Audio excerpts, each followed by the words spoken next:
Diangkat menjadi Rasul. Siapa yang ngangkat? Gubernur atau ketua daerah rumah wanita? Oleh Allah yang kuasa. Allah itu siapa, Mak? Pencipta alam semesta. Itu lagu ibu-ibu dulu, mengajarkan sejarah Nabi. Sekarang apa lagu-lagunya ibu-ibu? Modern mereka, sarjana, istri pejabat, tapi tidak tahu sejarah Nabi. Apa lagunya ibu-ibu sekarang? Yuk, yuk ayo. Yuk ayo, yuk, yuk ayo. Apa itu ayo ayo? Ayo apa? Ayo apa? Putar ke kiri nona, putarlah ke kanan. Beleng-beleng. Apa itu? Apa gunanya itu lagu-lagumu itu? Putar ke kiri, putar ke kanan. Apa? Katanya majelis taklim, tapi lagunya tidak mendidik. Sudah 3 tahun majelis taklim, seragamnya 4. Olahraga depannya lakinya orang. Dia di depan sebajunya sempit. Bapak-bapak di belakang, di depan ibu-ibu 1. Bapak-bapak di belakang 2. Ini kelakuan majelis taklim ini begini. Ketawa ibu-ibu karena ibu begitu toh. Kalau 17-an apa lagu-lagu seperti itu? Mesti dari kecil sejarah Nabi kita ceritakan. Itu dulu ibu saya kepada saya. Sekarang kepada anak saya bikinkan lagu supaya dia tahu anak Nabi. Anak saya namanya Cek, saya ajari. Cek, nah nyanyi nak. Anak-anak Nabi ada 7 orang. 3 laki-laki, 4 perempuan. Pertama Qasim, Abdullah, Ibrahim, Zainab, Rutkaya, Ummu Kalsum, Fatimah. Ibunya bernama Siti Aminah. Ayahnya bernama Abdullah. Kakeknya bernama Abdul Muthalib. Pamannya bernama Abu Thalib. Ibu baru tahu toh 7 anak Nabi? Ya. Berapa laki-laki? 3. Berapa perempuan? Anak pertama? Qasim. Coba. Ini dari sini kita tahu lagu. Maka ibu harus pandai-pandai mendidik anak. Memperkenalkan sejarah Nabi. Supaya mereka cinta kepada Nabi. Maka ini tujuannya maulid. Bukan kita mau bidah-bidah. Sekarang ada juga baru belajar agama 2 bulan. Itu pun melalui YouTube. Seolah-olah dialah menjadi panitia hari kiamat. Ini maulid bid'ah. Tidak ada pada zaman Nabi. Tidak ada pada zaman sahabat. Pada tabi'in tidak ada semua itu. Saya bilang bos memang tidak ada pada zaman Nabi. Tidak ada pada zaman sahabat. Kenapa? Mereka hidup sesama dengan Nabi. Mereka lihat Nabi. Segar ikatan mereka soal Nabi. Mereka tahu sejarah Nabi. Jadi tidak perlu dituturkan. Sekarang kita sudah 1400 tahun yang lalu. Banyak umat Islam. La ilaha illallah. Muhammad Rasulullah. Tapi dia tidak tahu siapa anaknya Nabi. Maka perlu kembali diingatkan. Jadi kalau orang mau maulid hargai. Jangan malah dibilang sesat. Masuk neraka, nenekmu punya neraka. Yang paling enak, yang tidak mau maulid silahkan. Tidak usah. Yang maulid silahkan. Yang maulid ini jangan kau tuduh mereka sesat. Ayo kita saling memuliakan, menghargai sesama muslim. Ya, ini 1 maulid. Yang kedua, ibu-ibu bagaimana kita maulid ini bisa menjadi bawa pulang, diamalkan. Apa yang diamalkan? Ayo kita sejarah kisah-kisah Nabi saja dulu. Ya, paling gampang sudah. Berapa istri Nabi? Berapa? Ini ibu biar tahu enggak mau duga dia jawab ini. Berapa? 11. Coba lihat. Istri pertama namanya Khadijah. Tua berapa tahun? 15 tahun lebih senior dari Nabi. Sebelum menikah dengan Nabi, beliau paling kaya di Mekah. Paling kaya di Mekah. Menikah dengan siapa? Muhammad bin Abdullah. Pegawainya waktu itu, karyawannya. Lalu Khadijah selalu cerita-cerita kelebihan Muhammad kepada asistennya. namanya Nafisah. Asistennya, dia selalu cerita, ini Muhammad baik, jujur, kinerjanya bagus, disiplin, sopan ngomong, nguntung juga baik. Nafisah paham. Oh, bunda ini senang sama Nabi Muhammad. Waktu itu belum jadi Nabi. Akhirnya apa? Nafisah jadi tim sukses.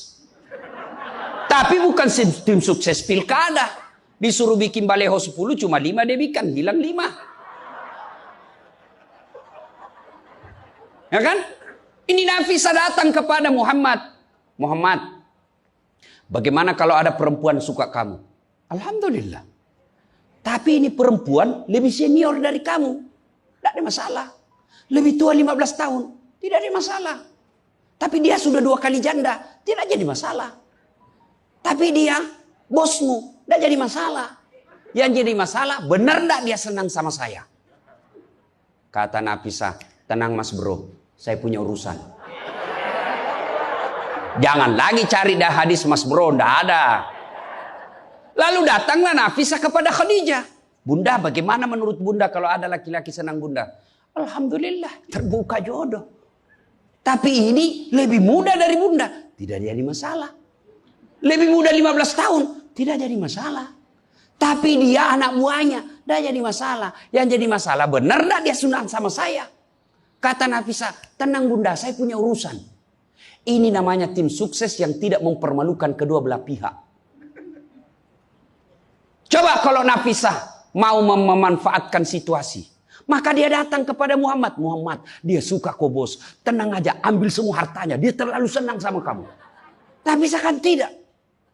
Berarti ibu-ibu jaga perasaan orang. Jaga harga diri orang. Jangan permalukan orang. Meskipun ibu tahu ada aib dalam dirinya. Ini penyakitnya ibu-ibu. Apa? Tukang gosip. Ini. Duduk-duduk begini, damai tapi gersang.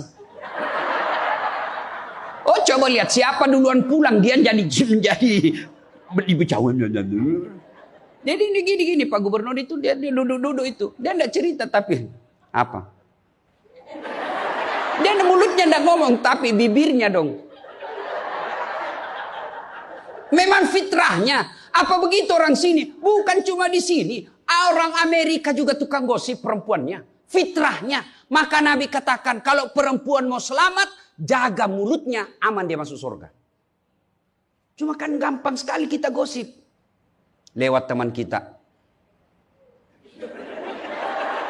Apa? Nggak serasi kudungnya sama roknya. Dia bilang iya. Lipstiknya palsu. Kenapa kau tahu? Melengket di giginya. Semua mau diurus. Iya kan? Ini penyakit kita. Semua mau diurus. Ustadz aja dia gosip. Itu juga bajunya waktu di YouTube. Saya dengar tadi dilewat. Saya dengar. Itu juga bajunya waktu di YouTube. Astagfirullah. Inilah penyakit ibu-ibu. Ibu. Mau gampang masuk surga? Ketika Nabi Isra Mi'raj kan dibawa jalan-jalan masuk surga. Subhanallah. Alhamdulillah. Banyak perempuan dalam surga.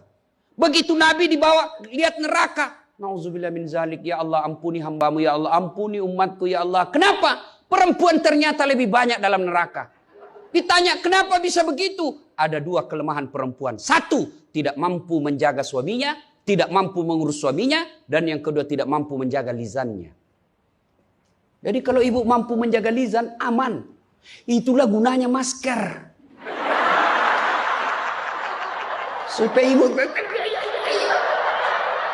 semua mau diurusin. Iya kan penyakit kita. Ya, Bu. Maka bertanyalah ibu-ibu di Makassar. Ustadz yang saya cerita ini kan benar. Memang begitu sifatnya Ustadz. Itulah benarnya namanya ghibah. Tidak boleh kita cerita kejelekan orang. Kalau dia salah yang ibu cerita namanya fitnah. Tidak ada jalan. Ayuhibbu ahadukum kata Allah. Sukakah kamu memakan bangkai sesamamu manusia? Maka berhenti cerita kejelekan orang. Jadi gimana solusinya Ustaz? Ketika datang orang cerita, Bu, katanya, na'udzubillah min zalik. Kita berlindung kepada Allah dari keburukan itu, Bu. Belum tentu suami kita lebih baik dari dia. Berhenti itu. Cuma kan enggak kita. Memang. Enggak tahu persoalan. Biar enggak tahu persoalan. Ikut campur. Ibu kalau suka ikut campur bikin urusannya ibu, nanti takdirnya seperti tauge. Tahu tauge? Tahu tauge? Coba lihat tauge, Bu. Kita bikin soto Banjar, ada. Pecel, sayur, lemper, ada. Ada tuh kalau di Makassar ada lemper. Ayo, maka karena dia selalu ikut campur, Allah takdirkan semua tauge bengkok. Dah ada lurus toh? Maka kalau ada ibu-ibu majelis begini kumpul, teriaki saja, pagi-pagi toge nih ya. Ini penyakit perempuan. Maka ini gunanya kita peringati maulid supaya ibu-ibu pulang berhenti cerita kejelekan orang. Dah ada gunanya, menghabiskan amal-amal kita. Nabi pernah kumpul para sahabat dan bertanya, "Atadruna manil muflis?" Saudara-saudara sekalian, kau tahu siapa yang bangkrut nanti di akhirat? Mereka tidak sholat ya Rasul, dia sholat. Yang tidak puasa ya Rasul, dia puasa. Yang tidak haji ya Rasul, dia haji. Yang tidak bayar zakat ya Rasul, dia zakat sedekah. Kalau begitu siapa yang bangkrut ya Rasul? Jarusu wa khati'ur rahim. Tetangga yang jahat sama tetangganya dan yang suka memutuskan tali persaudaraan. Dan salah satu jahat sama tetangga dan memutuskan tali persaudaraan adalah mereka suka menceritakan kejelekan orang. Adakah orang yang senang dicerita kejelekannya? Ada? Ada? Ada ibu?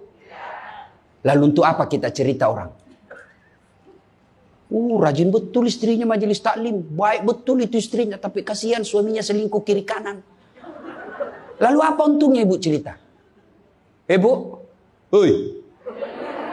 Hei. Nah, satu. Pulang pengajian. Tinggalkan gosip. Dua, Rasulullah setelah menikah dengan Khadijah, usia 40 tahun, Nabi dilantik menjadi Rasul. Pulanglah beliau, 3 hari 3 malam di atas Gua Hira. Pulang menggigil. Dia ketuk pintu. Masuklah Nabi, kedinginan. Lalu Nabi berkata, istriku selimuti saya kedinginan. Kira-kira kalau ibu-ibu, apa jawaban ibu? 3 hari 3 malam suami tidak ada kabar. Di WhatsApp tidak dibaca. Di telepon di reject. Tiba-tiba datang kedinginan, Bu. Selimuti saya, Bu. Apa jawaban ibu? Apa ibu selimuti? Enggak, diinterogasinya suaminya. Mana HP-mu? Dari mana kau ini kedinginan? Iya toh? Tapi Khadijah tidak. Khadijah tidak pernah sangka buruk kepada suaminya. Apa kata Khadijah? Sami'na wa ata'na. Hikmah yang kedua buat ibu-ibu, sangka baiklah kepada suami. Demi Allah, tidak ada kebahagiaan rumah tangga yang dipenuhi dengan sangka buruk. Ibu mau bahagia dengan suami? Mau? Hilangkan sakwa sangka. Hilangkan sangka buruk. Telepon suami tidak dijawab pagi-pagi. Sangka baik. Oh, berarti suami saya lagi sholat duha.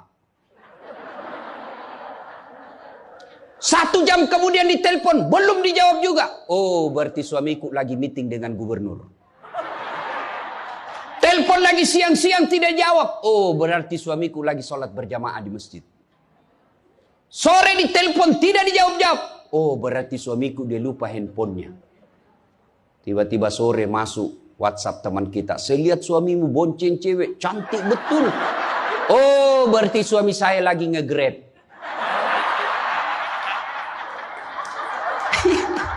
Tenang perasaan. Ibu-ibu, demi Allah. Tidak ada kebahagiaan orang yang selalu sangka buruk. Suami enak-enak kerja. Hanya tidak dijawab telepon. Ibu tidak bisa tenang di rumah.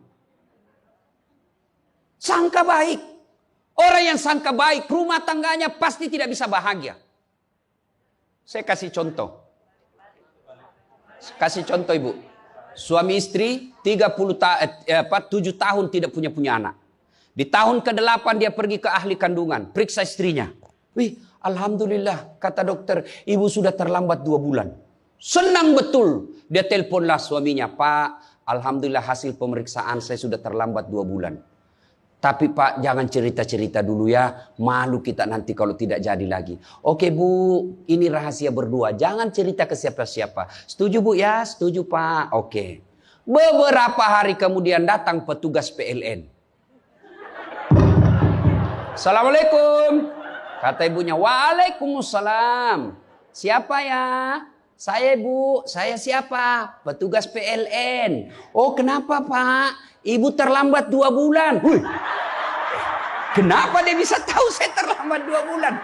Wah, dia mulai curiga sama suaminya. Pasti kelakuannya lagi nih si gendut ini. Kan suaminya gendut. Pasti kelakuannya ini si gendut ini. Pulang suaminya capek. Di jalan macet, kehujanan, baru buka pintu. Memang kau pembohong gendut. Apalagi ini pembohong. Orang capek, pembohong gendut. Apa? Kenapa itu PLN tahu saya terlambat 2 bulan? Pasti kau yang cerita. Bukan saya. Kenapa? Wah, suaminya juga marah digendut-gendutin. Dia datang ke PLN. Ada apa kau tahu istriku terlambat 2 bulan? Dia bilang ini ada catatannya Pak. Kau hapus ini. Ya boleh Pak, tapi Bapak bayar dulu. Kalau saya tidak mau bayar, ya terpaksa punyanya Bapak diputus. Kalau punya aku diputus, apa dia pakai istri saya di rumah? Dia terpaksa pakai lilin.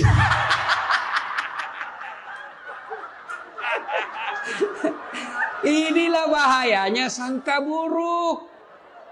Bu. Halo Ibu. Bu. Salatullah salamullah ala toha Rasulillah.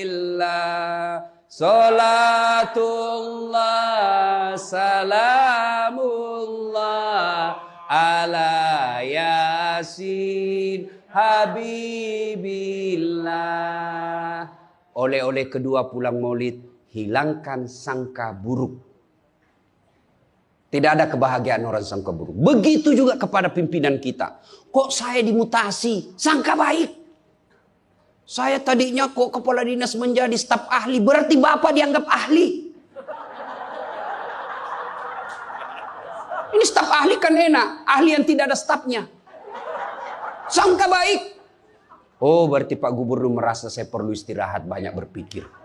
Sangka baik. Jangan pernah sangka buruk. Tidak ada kebahagiaan orang yang sangka buruk. Sangka baik.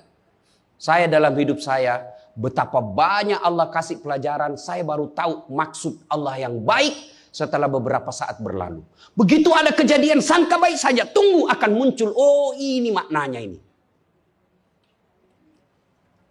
Tamat SMA kan saya daftar polisi Bu. Tentara. Akabri. Begitu tes fisik, tidak lulus. Kenapa? Ceper. Tidak cukup tinggiku Bu. Saya protes kepada Allah. Ya Allah, kenapa kau lahirkan saya dalam keadaan pendek? Kau tidak jadi rugi jadi Tuhan kalau saya jadi tentara. Teman saya lulus waktu itu Bu. Dia sekarang polisi 2 bunga, reserse, baret merah. Saya lulus pakai baret putih.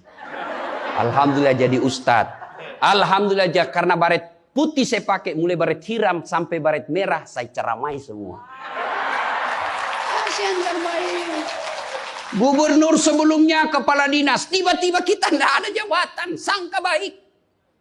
Itulah hidup. Jangan pernah sangka buruk. Begitu juga kepada suami, sangka baik. Tidak ada ketentraman bagi rumah tangga yang selalu disertai sangka buruk. Dan ibu enaknya jadi istri karena ibu tidak tanggung dosanya suami. Saya bilang sama istri saya, Mama Nyece. Kan ibu-ibu sekarang suka sekali periksa handphone. Untuk apa periksa handphonenya suami ibu? Coba jelaskan saya, untuk apa? Ayo yang suka periksa handphonenya suami ini. Untuk apa ibu? Setelah tahu ibu mau apa? Ternyata besok-besok ada masalah yang tidak menyenangkan hatimu, apa yang kamu lakukan? Mau diceraikan, saya ceraikan kamu. Daripada kau menderita mendampingi saya, sudah, kita selesaikan baik-baik. Dan kau tidak mungkin. Kuceraikan kau pagi, sore saya sudah dapat. Nah sekarang apa maumu?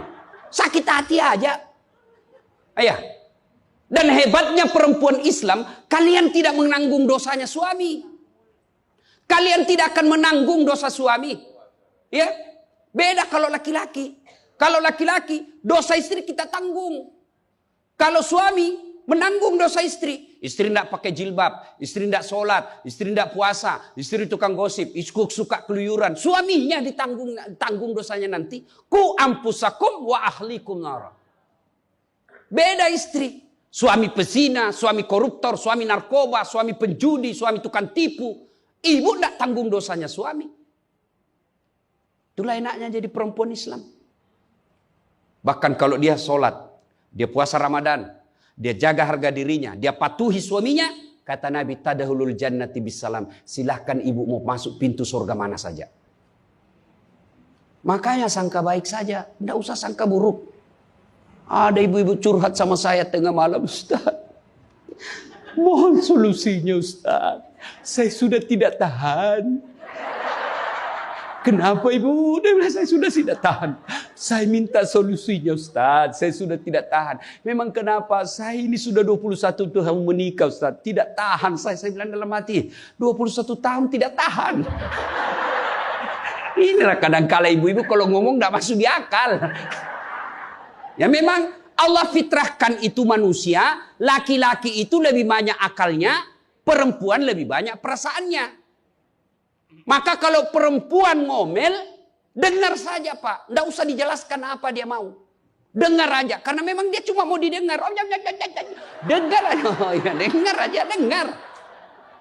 Tapi tidak tahan saya Ustaz, ya tidur. Rumus menghadapi perempuan itu, ilmu paling efektif, sabar. Tidak ada sudah kalah itu ilmu sabar. Diam, tidak usah dijelaskan. Biar dijelaskan, tidak masuk di akalnya. Apalagi kalau dia sudah bilang, pokoknya. sudah Pak, lebih diam aja. Pokok, sudahlah. Dijelaskan satu, muncul pertanyaan dua. Dijelaskan tuntas yang dua, muncul lagi pertanyaan tiga. Sudah tuntas semuanya, dia ungkap lagi yang 5 tahun yang lalu. Itulah perempuan. Iya ibu toh? Maka dengarkan saja. Ada saatnya nanti dia bilang, baru dia sadar itu. Iya sebenarnya itu saya emosi aja itu hari Pak. Begitulah perempuan. Dihadapinya jangan emosi. Saya sudah tidak tahan Ustaz. Kenapa? Sudah 21 tahun. Tidak cocok saya Ustaz. Saya bilang ibu tahu tidak baut? Tahu Ustaz. Apa pasangannya baut ibu? Mur. Sama tidak? Sama modelnya? Sama bentuknya? Beda. Justru perbedaannya yang membuat dia kokoh. Berarti rumah tangga tidak akan pernah kokoh kalau mau menyamakan. Yang kokoh adalah ketika dia mau saling menerima kekurangan dan kelebihan. Itu pasti kokoh. Mana mau cocok jenis kelamin aja kita tidak sama. Iya. Pendidikan aja kita pasti beda. Latar belakang budaya kita pasti beda. Maka yang membedakan itulah kalau kita kelola dengan baik dalam rumah tangga. Dengan faktor utamanya sangka baik. Insya Allah bahagia rumah tangga. Ya, sangka baik. Tuh Khadijah tidak pernah sangka buruk sama suaminya. Khadijah ketika beliau sakaratil maut. Usia 65. Beliau sakit. Dan baju yang beliau pakai sudah 8 kali tambal. Tahu tambal ibu? Itu tambal ke-8-nya 1 sampai 7. Nabi masih menambalnya pakai apa? Masih pakai kain. Di tambalan ke-8 beliau pakai pelepah daun kurma. Kenapa? Habis kainnya Nabi. Padahal sebelum nikah beliau orang kaya. Lalu beliau panggillah anaknya, Fatimah ta'al. Fatimah kesini dulu nak. Kenapa bunda? Tolong kau mintakan serbannya bapakmu. Ada serban yang selalu dia pakai bapakmu itu terima wahyu. Tolong sampaikan ke beliau. Saya minta untuk saya jadikan kain kafan. Mudah-mudahan serban itu Allah hindarkan saya dari azab kubur. Mendengar ini, Fatimah berkata, bunda aja yang minta sama bapak. Dengar jawaban Khadijah. Saya malu minta sama bapakmu, nak. Habis hartanya untuk bantu Rasulullah, minta serban, malu. Kira-kira masih ada istri sini malu minta sama suaminya? Pak Gubernur, masih ada kira-kira malu minta sama suami? Bukan diminta, dicuri. Ayo, itulah Khadijah. Maka jangan heran Khadijah, meskipun sudah wafat, beliau tidur bersama Aisyah. Beliau tidur bersama Aisyah. Tapi siapa yang dikenangnya? Khadijah. Rasulullah hanya berkata, seolah-olah saya mendengar trompa kakinya Khadijah. Seolah ada Khadijah dalam rumah kita. Aisyah cemburu. Ya Rasulullah, ada apa sih kelebihan Khadijah? Khadijah sudah wafat. Kau nikahi 2 kali janda. Lebih tua dari kamu. Kenapa Khadijah terus? Dengar jawaban Nabi. Kau tidak pernah mampu mengimbangkan, menyandingkan, atau menyamakan dirimu dengan Khadijah.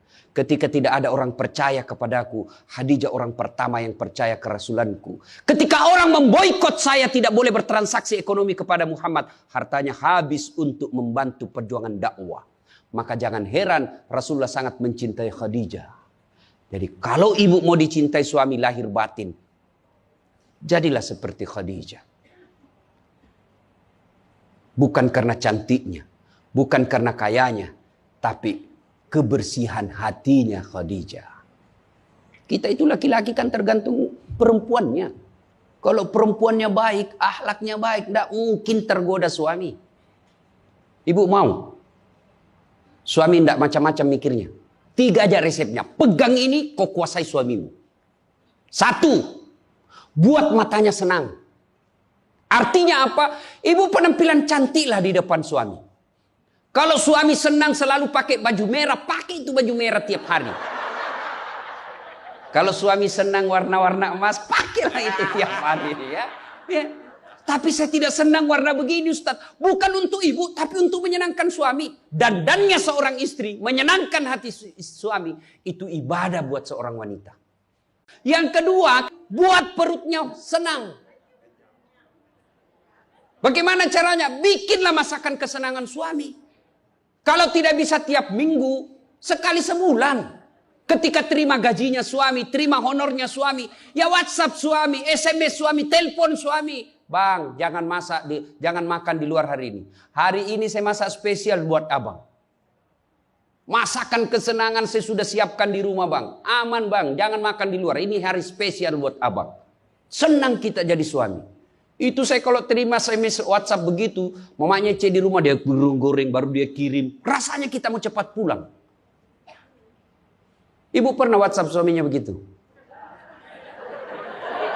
Paling di WhatsApp, bang jangan lupa singgah beli telur. Bang habis gas.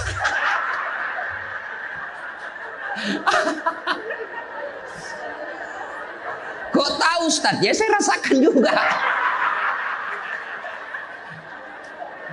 Pernah suatu kali Pak Gubernur pulang, saya ceramah takziah malam-malam di Makassar. Tiba-tiba masuklah WhatsAppnya mamanya C. Ustaz, habis pembalut. Aduh. Tidak mungkinlah sopir saya suruh ini istri saya. Sudahlah, saya singgah, saya berdoa. Mudah-mudahan tidak ada yang kenal saya. Begitu saya bayar, ada ibu-ibu datang. Iya Ustaz, beli pembalut. Saya jengkel, langsung saya balik. Biar daripada saya melahirkan. Tenang perasaan. Mungkin ego kita ini buat kita juga laki-laki. Ya, kadangkala ego naik. Masa saya eselon? Masa saya kepala dinas? Masa singgah beli pembalut? Jangan lihat eselonnya. Pakai ilmunya Umar bin Khattab. Umar bin Khattab, ada sahabat yang selalu mau datang, mau laporkan istrinya. Kenapa? Istrinya suka ngomel. Maka dia berharap Umar panggil istrinya supaya dinasehatin. Begitu dekat dengan Umar bin Khattab, dekat dari rumahnya Umar, dilihatnya Umar juga dimarahi sama istrinya. Balik dia bilang, Pak Umar aja dimarahin. Balik besok ketemu, ya Amirul Mukminin, presiden lah waktu itu. Saya lihat kemarin Anda, istri ngomel-ngomel, Anda senyum saja. Dengar ini jawaban bapak-bapak ini, para pejabat nih yang hadir. Dengar apa jawaban Umar. Begitulah cara saya berterima kasih kepada istriku yang telah hamil, melahirkan, dan menyusui anak saya. Coba, hilang itu emosi Pak, hilang itu harga diri. Kalau kita sudah ingat bagaimana susahnya itu ibu melahirkan, hamil. Masih ingat ibu-ibu waktu hamil? Masih? Ada ndak enaknya itu orang hamil? Untung saya ndak pernah hamil. Oh, coba ibu-ibu kalau hamil, jalan aja setengah mati. Aduh, sudah mau mau duduk aja, mana ada ibu hamil langsung duduk aja. Udah standar samping dulu itu kasihan. Iya ibu, ya benar. Kalau kita laki-laki paling ngidam. Ustaz, apa doanya berhenti ngidam istri? Ngidam apa istrimu? Nanti dia bisa tidur kalau dilihat saya di atas lemari Pak Ustaz. Jadi kalau istrinya mau tidur jam 10, setengah 10 sudah di atas lemari. Saya berarti kau dongo-dongo itu dikasih kerja di konsumsi. Yang kedua kata Umar, begitulah cara saya berterima kasih kepada istriku yang telah melahirkan anak saya. Masih ingat waktu melahirkan? Masih? Ada ndak ibu-ibu melahirkan senyum? Ada? Mentang-mentang istri gubernur keluar sayang. Setengah mati juga biar istri gubernur. Nggak ada. Itulah susahnya jadi perempuan. Maka ketika suami disuruh sama istri, bayangkan sulitnya melahirkan. Yang ketiga kata Umar, begitu cara saya berterima kasih yang telah menyusui anak saya. Masih ingat waktu menyusui? Masih? Terutama waktu tumbuh giginya.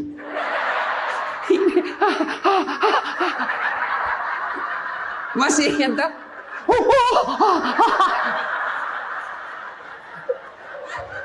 Untuk saya tidak pernah rasakan. Kalau digigit kan, mana dia ditinjau nanya, kok gigit saya? Tidak, dia usah lepas nak.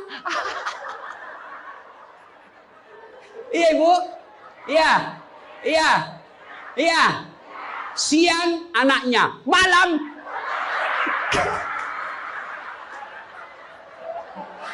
Salatullah, salamullah, ala toha rasulillah.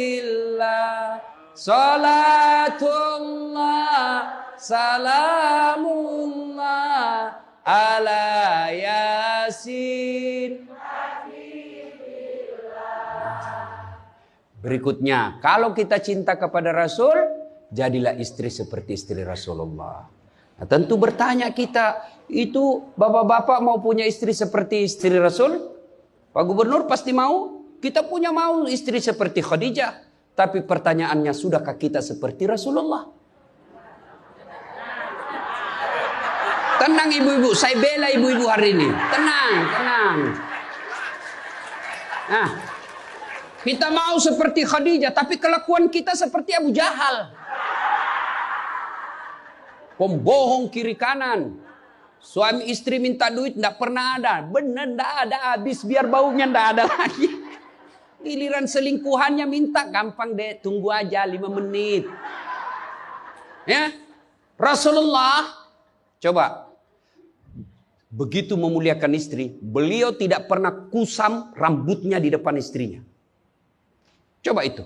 Buka itu Barasanji sejarahnya. Rasulullah beliau yang bersihkan tempat tidurnya. Beliau yang tambal bajunya ketika robek. Beliau sediakan sarapan. Itu Rasul, manusia pilihan. Namanya selalu digandengkan dengan namanya Allah. Tidak malu, bahkan rela ikhlas membantu pekerjaan rumah tangga istrinya. Untuk meringankan kerjaan istri. Kita baru Satpol PP. Satpol PP. Apa Satpol PP? Polisi setengah. Baru pegawai honor, macam-macam ceritanya. Tidak ada kehinaan bagi laki-laki yang memuliakan istrinya. Tidak ada kehinaan suami yang membantu pekerjaan istrinya. Rasulullah mencontohkan itu. Beliau kalau keluar rumah sudah ada sisir. Masuk ke kamar rapi baru keluar. Kita sudah habis pisang gorengnya 4 masih berantakan rambut. Begitu istrinya katakan, bang, baik-baik itu rambutmu apa? Kenapa kau urus rambutku? Rambutmu kau urus. Itulah Rasulullah. Rasulullah subhanallah, dari 11 istri beliau tidak ada satupun yang dia panggil namanya. Beliau tidak pernah memanggil Khadijah. Beliau tidak pernah memanggil Aisyah. Aisyah beliau panggil apa? Ya Khumairah. Yang kemerah-merahan pipinya. Karena memang Siti Aisyah merah delima pipinya. Maka bapak-bapak Pak di sini, Pak Karo, panggillah istri kita dengan panggilan kasih sayang. Wahai istriku yang termancung hidungnya di lorong 3. Dia bilang, tidak mancung hidungnya Ustaz. Ya giginya lah kau lihat. Justru giginya mancung Ustaz. Jangan terlalu jujur. Mentang-mentang istri kita hitam panggil Tam. Hitam. Apa kata istri kita? Apa PC? Masa suami istri? Katanya Islam itu agama yang paling paripurna. Kok kita saling PC hitam? Ya, Rasulullah beliau kalau minum bersama istri beliau, kalau beliau minum gini. Bismillahirrahmanirrahim. Hebatnya Rasul, kalau beliau minum 1 teguk dikasih lagi istrinya. Minum lagi. Kasih lagi istrinya. Hebatnya bekas bibirnya Aisyah itu yang diminum oleh Rasulullah. Bekas bibirnya Aisyah. Masya Allah. Coba kalau kita Pak Kadis. Istri, bekas bibir istri. Bau betul mulutmu.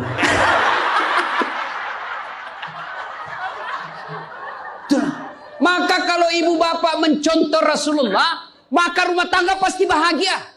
Dia bukan cuma surga akhirat menunggunya. Di dunia dia sudah dapatkan surga. Nggak usah ikut parenting.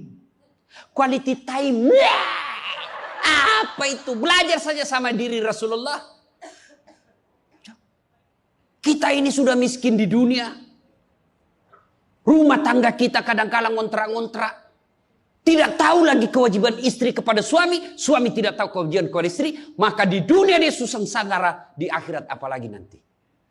Maka kalau kita tidak bisa dapatkan kekayaan sorga di dunia dengan harta, maka dapatkan kebahagiaan itu dengan memperbaiki hati dalam rumah tangga.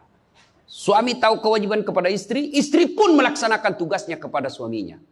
Itu Rasulullah. Rasulullah subhanallah, manusia mulia tidak pernah menghina istrinya. Maka jadilah suami seperti Rasulullah Muhammad SAW.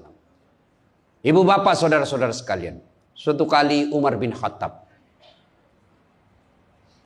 menangis. Tiba-tiba ketawa lagi. Menangis lagi. Datanglah sahabat bertanya. Wahai Umar, kau sudah gila apa? Umar waktu itu sudah jadi presiden. Beliau katakan, bagaimana saya tidak ketawa? Saya mengingat waktu sebelum datang Muhammad SAW. Saya pernah memakan Tuhanku. Dia bikin berhala dari roti, lalu dia makan itu Tuhannya. Dia bilang, bayangkan hebatku dulu sebelum ada Muhammad, Tuhan pun saya makan. Kan dia ketawa. Lalu kenapa engkau menangis ya Amirul Mukminin? Saya bayangkan sebelum Nabi Muhammad SAW datang di tengah-tengah kita. Saya pernah mengambil anakku yang masih orok, merah, saya rebut dari istriku, lalu saya bawa ke belakang rumah, saya gali pasir, saya tanam sendiri anak perempuanku itu. Lalu saya timbun, saya lompat-lompat di atasnya. Karena saya anggap ini perempuan anak pembawa sial. Begitu zaman jahiliyah. Alhamdulillah setelah ada Muhammad. Mampu melahirkan kita seperti sekarang ini. Bisa membedakan yang hak dan yang batil. Berarti Rasulullah dikenang kehebatannya. Karena berhasil memimpin. Mengarahkan umatnya. Dari jahiliyah menjadi seperti yang kita nikmati sekarang ini. Berarti Pak Gubernur, kalau Bapak ingin dikenang sebagai pejabat, bukan hanya memperbaiki diri, tapi memperbaiki rakyat Sumatera Selatan. Dan Alhamdulillah saya senang sekali mendapat berita Bapak punya program yang sangat memuliakan kebaikan. Bukan Islam, kebaikan. satu desa, satu lurah, satu rumah tahfiz. Meskipun Bapak sudah tidak menjabat sebagai gubernur, selama rumah tahfiz itu dimanfaatkan, maka itu akan menjadi amal kebaikan dunia sampai di akhirat. Tapi percayalah, tidak mungkin Pak Gubernur hebat tanpa didukung sama istri. Tidak mungkin. Ini istri tidak kelihatan perannya, tapi menentukan SK. Benar. Biar Pak Gubernur senang sama Bapak, kalau istri Pak Gubernur tidak senang, berpengaruh itu tanda tangan. Memang sudah itu begitu yang namanya kehidupan manusia. Saya juga tidak bisa hebat ceramah begini kalau istri saya tidak mendukung. Saya mau bikin naskah, digangguinya saya. Bikin sama bapakmu, cepat kau ambil itu. Nangis sana, mana bisa kita bikin naskah? Begitu kita mau ceramah, dia curi kita punya naskah. Apa? Mana bisa? Allah Subhanahu wa Ta'ala berfirman, mana sudah ini? Mana naskah kita? Maka yang terpenting kembali dalam maulid kali ini, mari jadikan rumah tangga kita sebagai pintu sorga, meraih sorga yang sebenarnya. Jangan berpikir di dunia tidak ada sorga. Kita kan selalu berdoa, fid dunya hasanah, wa fil akhirati hasanah. Selamat di dunia, selamat di akhirat. Apa itu fid dunya hasanah? Menurut para ahli tafsir Al-Quran, hasanah di dunia itu, sorganya dunia itu mengandung 4 komponen. 1, punya pasangan yang baik. Jadi kalau istri bagus agamanya, suami bagus agamanya, suami bagus akhlaknya, istri bagus akhlaknya, sudah 1 komponen sorga didapat. Yang kedua, punya anak yang soleh dan soleha. Tidak ada gunanya pangkat jabatan kalau anak kurang ajar. Ibu-ibu nih, kalau ibu meninggal siapa yang doakan? Suami. Tidak bakal, dia kawin lagi. Siapa yang doakan? Anak. Maka berhasilan ibu, saya setuju dengan pernyataan Pak Gubernur. Kalau mau hebat ini provinsi kita, ibu-ibunya harus menjadi pesantren pertama. Sayang, seribu sayang, ibu-ibu sekarang banyak yang gagal mendidik anak. Dihormati di luar, dimuliakan di kantor, sampai di rumah dimaki-maki sama anaknya. Itu siapa yang gagal? Ibunya. Kita kadang-kala bahagia, hebat kalau anak kita pintar bahasa Inggris. Hebat anaknya Ustaz, pintar bahasa Inggris. Apa hebatnya? Banyak yang bisa begitu. Masa banyak Ustaz? Ya sudahlah, ke Inggris lihat itu anak-anak di sana. Anak-anak di sana semua pakai bahasa Inggris, Bu. Memangnya kalau ibu nanti meninggal, anak berdoa pakai bahasa Inggris? Oh my God. Please help me my mother. Enggak. Pasti pakai bahasa Padang. Kepado, lindungi lo. Pasti. Ya, maka ibu-ibu didik anak. Yang ketiga komponen punya sorga dunia, apa itu? Punya harta yang bermanfaat, bukan harta yang banyak. Mana harta yang bermanfaat? Harta yang banyak digunakan orang lain menjadi amal soleh-soleh, amal jariah. Bu-ibu nih, yang punya emas berlian, cincin. Ayo ibu, kalau ibu meninggal siapa yang punya itu? Siapa? Anak, istri kedua.